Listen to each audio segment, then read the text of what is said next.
On était à Barcelone l'année dernière, nous étions 500. Nous arrivâmes à Lisbonne, nous sommes 750. Je déclare donc aujourd'hui l'ouverture de notre 7e congrès à Lisbonne sur le diabète. Bon congrès. Il faut absolument, si on a un parent ou deux parents diabétiques de type 2, il faut être mince et sportif. Il ne faut surtout pas prendre du poids. Si on prend du poids, on favorise l'éclosion du diabète. La prévalence augmente de manière très importante, surtout pour le diabète de type 2, puisqu'entre 2000 et 2011, il y a à peu près un doublement de la prévalence du diabète en France. Le problème, c'est d'identifier ces facteurs d'environnement. Classiquement, pour le diabète de type 1, on pense à des viroses. Pour le diabète de type 2, le manque d'activité physique, d'alimentation trop riche, trop grasse, favorise l'éclosion du diabète de type 2 chez des personnes prédisposées.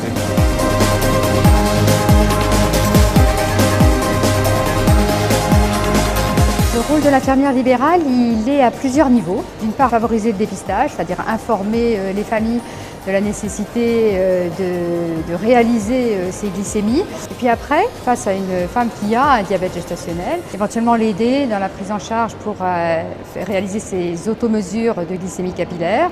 Et puis l'injection d'insuline si elle devient nécessaire. Alors c'est non seulement la pratique de l'injection, mais aussi la dose d'insuline. À partir de la motivation du patient, du risque hypoglycémique, la durée du diabète, tout ça c'est un mélange à partir duquel on va définir un objectif. Chez la personne âgée, il va vraiment falloir faire du sur-mesure puisqu'on distingue des patients âgés qui sont en bonne santé et des diabétiques âgés qui sont fragiles, voire en perte d'autonomie.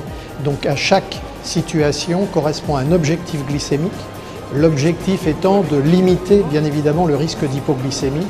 Et il y a en fait deux écueils à éviter. Trop traiter une personne âgée dont malheureusement le pronostic ne dépend plus de l'évolution du diabète et traiter insuffisamment une personne âgée qui peut encore avoir les complications du diabète.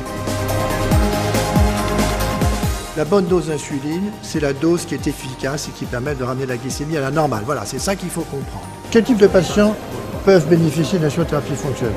Disons tout de suite que c'est le traitement de référence maintenant pour les patients frappés de diabète de type 1 qui n'ont plus du tout d'insuline dans leur pancréas et pour lesquels il faut essayer d'imiter la sécrétion physiologique de l'insuline.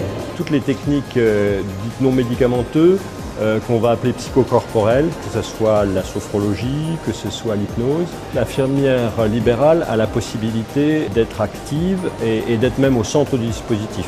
C'est un rôle crucial qui va certainement se développer beaucoup dans les années à venir. Les objectifs, c'est éduquer les patients, mais aussi les proches, mais aussi les soignants. La prévention, on l'améliore déjà en dépistant, c'est-à-dire en sachant qui est à risque de quoi. Il faut déjà bien connaître son malade. De cette façon-là, on peut identifier les patients les plus à risque. Les patients les plus à risque étant les plus fragiles. Je crois que c'est une démarche personnelle de l'infirmière, comme ici dans un congrès, d'entendre ce qui se dit, ce qui se fait, et d'aller chercher, de faire preuve de curiosité.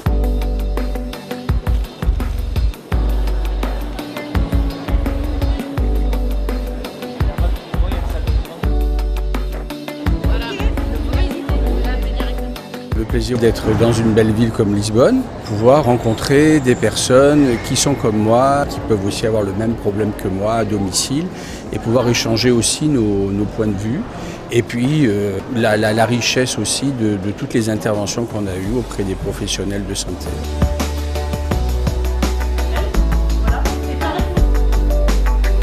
Les ateliers étaient très intéressants. Dans le sens où les intervenants étaient assez dynamiques, ils nous ont appris pas mal de choses. Des thèmes intéressants, notamment les pompes à insuline, c'est toujours intéressant à voir, comment que ça se pose, comment que ça se pratique, comment on les utilise. Mettez votre inserteur bien à plat, vous décrochez donc votre sécurité et vous appuyez sur la gâchette.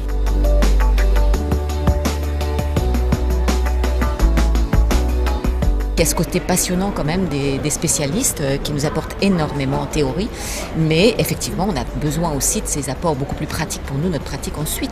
Mais c'est un ensemble, il faut absolument les deux, ça se complète.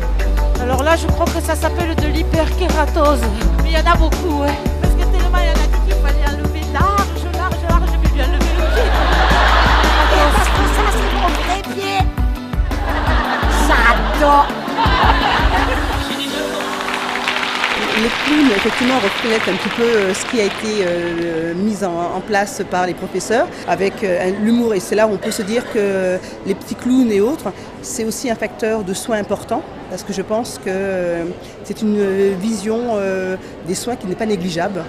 Et je pense qu'on peut éventuellement faire passer beaucoup d'informations et de messages par rapport à cette comédie, à ce petit sketch.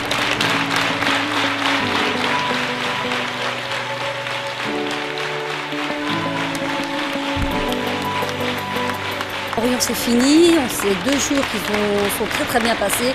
Je félicite l'organisation parce que franchement moi j'ai été épatée, aussi bien pour le contenu que la forme.